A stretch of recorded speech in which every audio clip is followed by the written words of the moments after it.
Welcome to Where They Wander. We are Kat and Kev, and we travel full-time around the United States in our Grand Design Imagine.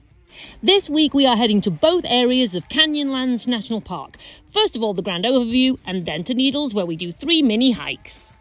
Today we're doing Islands in the Sky, and I think tomorrow we're going to go do Needles. Ladies and gentlemen, attention please, about to start the show, better take your seats.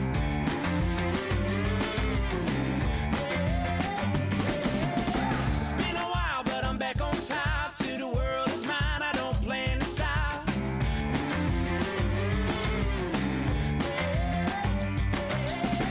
It's time to let the curtain rise, we're gonna shake the room, we're gonna all night. This area that we're driving through right now reminds us of the artist palette when we were in Death Valley. I'll put the link to the Death Valley video up so you can see it, and the QR code. They call these buttes the Monitor and the Merrimack, which were ships during the Civil War, and they kind of look like ships, don't they? Howdy, how's it going? Good morning. Morning. Looks good. Would you like a map and a guide? Yes, please. Trail guides on page 6 and 7. All right, you all are set. Thank you. Have a great day. You're not a senior, if you're not yet over 62, you can just get the America the Beautiful Pass. I believe it's $80 for the year. And when you think that it's $30 for every time you enter a park, 3 parks, and it's more than paid for itself. It's time to let the curtain rise, we're gonna shake the room, we're gonna all night. Are you ready? Are you ready? Are you ready? Are you ready? Sadly, this area was so crowded and so full of people, we just did not feel comfortable recording. We therefore took just a few shots and headed back to camp. It was a very long drive to get here, so we went back and relaxed in order to get up at dawn to head to the Needles.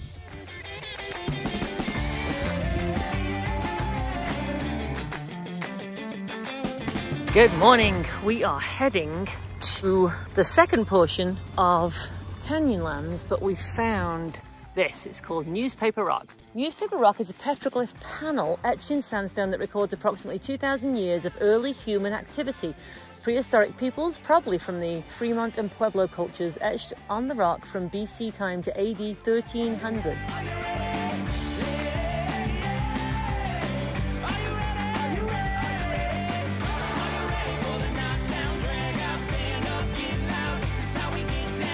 You know, this is historically a much sparser populated end of the park. Yes. We stopped for Wooden Shoe Arch. Kind of does look like a shoe, actually. We're only a part way down into the canyon, so we're only like the first part of the canyon. There's still a lot of canyon that's below us that we're going to see up ahead. Yes, because Just not to the edge. below is the river, isn't it? Right. All the way down the bottom is This the river. stuff's crazy. They say that road ain't open, but I'm on it and I'm going, 'cause I know what they ain't knowing. This section of the park is much smaller than Canyonlands and definitely smaller than Arches. The one thing with Canyonlands is it was a lot of driving, a really, really long drive to get to the viewpoints, and it was very, very busy, like we said, but we didn't get there till 10 o'clock. The busiest time to enter any national park. But I will put a link to our blog on how to best view national parks. And now we're at what's called Slick Rock, and we're going to go look at some of the amazing views. All right, we've come off the road, and there are hikes out here. I'd love to do this Confluence overview hike. However, it's a 10-mile round trip. The way it sounded. I ain't waiting on nobody. I ain't waiting on no one. I'm making moves. Hey, watch me. Hey, watch me. What? That's so cool. We've come down onto the Confluence Trail. Took us a minute to work out which way to go. Ken says to go this way. It looks like a sheer drop. 35th of a mile. Yes, we're not taking this 10-mile out and back. Let's walk just a little bit, just so we can see down into this canyon. Making moves, making moves. I'm making moves, making moves, making moves.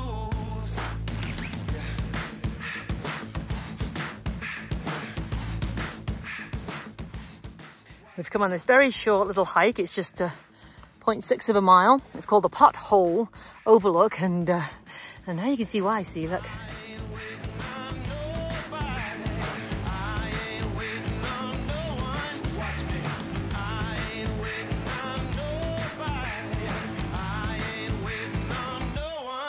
watch me.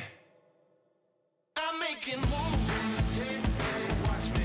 Hey, hey, watch me. These almost look like they've been sculpted like by Henry Moore or something. Look at these, they're amazing. There's nothing as far as the eye can see. There's no people, there's no roads, there's no town. See the canyon all across this way, the needles over that way. Rivers are down in the bottom somewhere. The convergence is the Green River and the Colorado River right over this way. There was a young scientist who recently discovered what they think is the most credible theory of how these canyons were made. And there was a huge prehistoric lake up in this area that was larger than Lake Michigan, and they've mapped it out, and they've said that that lake at some point breached and went down all the way to the Colorado plateau, and at the end it's very steep, and it made a very steep drop off, and it made a huge waterfall that would back all the way up. They made all these canyons. Found a couple more potholes with a little bit of water in it. Some of them are completely bone dry, and then this one's got a bunch of water in it. You tell me what happens. Maybe these have, I don't know, drains. Well, I have a theory. This one looks, the edges look more steep and severe, whereas these ones are kind of shallow and the edges are rounded, which means the wind can whip it dry much faster. I think the issue is this one here is much deeper. These other ones are very shallow, and they've evaporated at the same rate, so they're already dry. This one had much more water in it, so Isn't that exactly what I just said? I'm pretty sure that was exactly what I just said. These rocks are so awesome because you can literally see where they've fallen. You can see it fits exactly where it just fell. We've made it back to the truck, and there's a couple of ravens here keeping an eye on things. Hello. Hi, guys. We left Pothole Loop, very, very small overlook. Now we're heading to Elephant Hill, which is actually a dirt road. It's not paved, but it says it's suitable for two-wheel drive, and it takes you to another great overlook. So we're gonna go check this one out.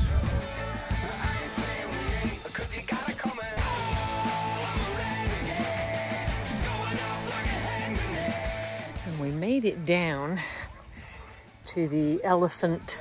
Whoa, this is the trailhead right here. Whoa, it's a little bit overgrown right there.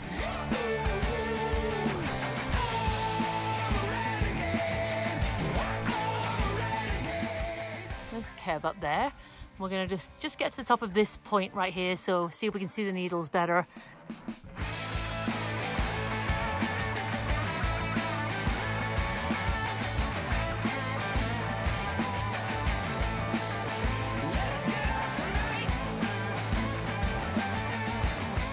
Well, we got to the top of this white section. Well, and the views are pretty good. They are pretty good, as you can see. But if we just go 5 more minutes and go up there where those guys are, we think we can get a better view. So we're just gonna give it 5 more minutes before we go back. We were talking about the geology of the area, and if you look down, you can see this white layer. And everywhere you see a white layer, they're saying that that's when a shallow sea, an ocean sea was here. And then it was receded and came back, and it did this a number of times. So you'll see these little white layers everywhere at one time. And then the red layers is it's not the ocean. Now, the trail continues that way, but we've come up just far enough so we can see the needles over here, which is amazing.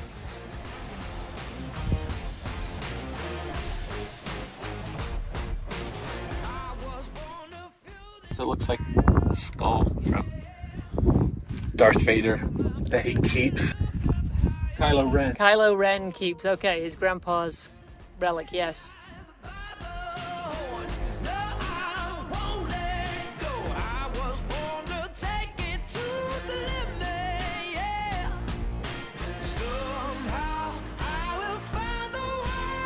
And so it's the Catherine in the wild, walking down the wilds of the Canyonlands.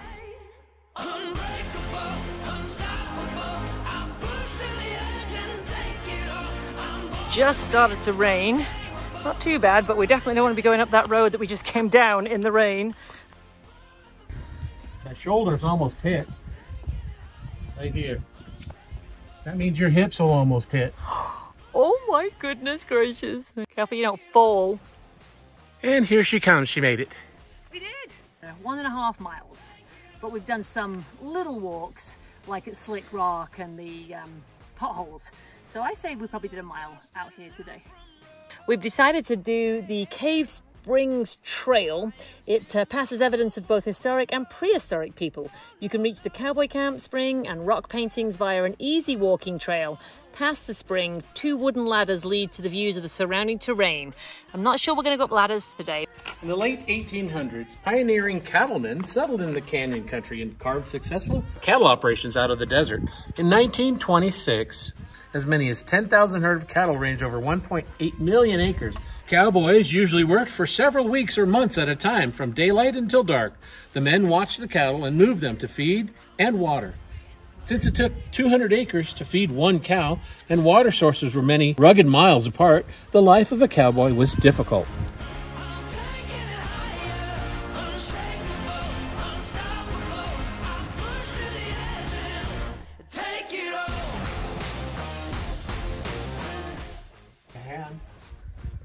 You see a hand? I don't know if it's old or not. I'll take it by the horns and don't let go. Climb to the top. Well, there's definitely been fires down here, and that goes back quite a ways. I grab it by the horns and I don't let go. It just ends. It just ends. 'Cause this is what I'm made for.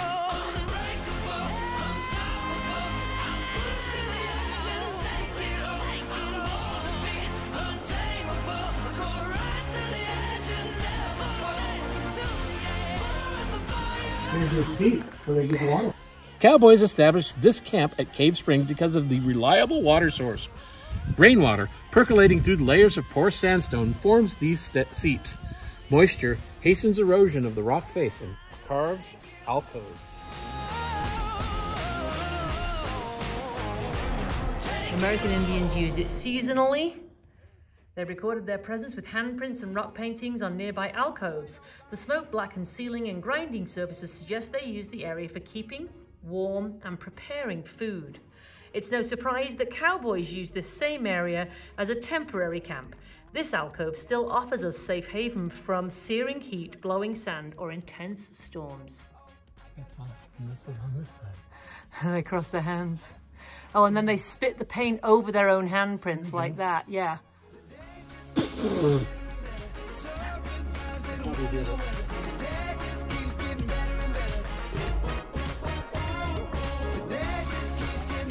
Yes, you gotta stand up now. We're trying to see if we can find any more petroglyphs, so let's go find out.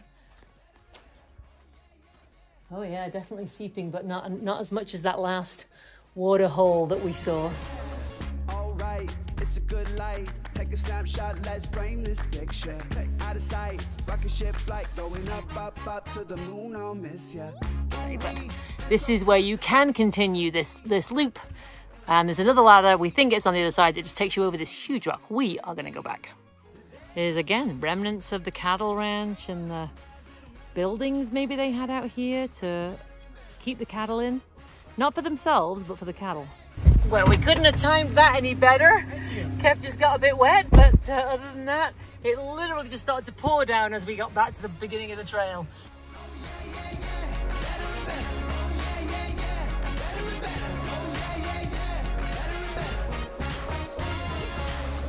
We hope you enjoyed our 2 days in Canyonlands National Park.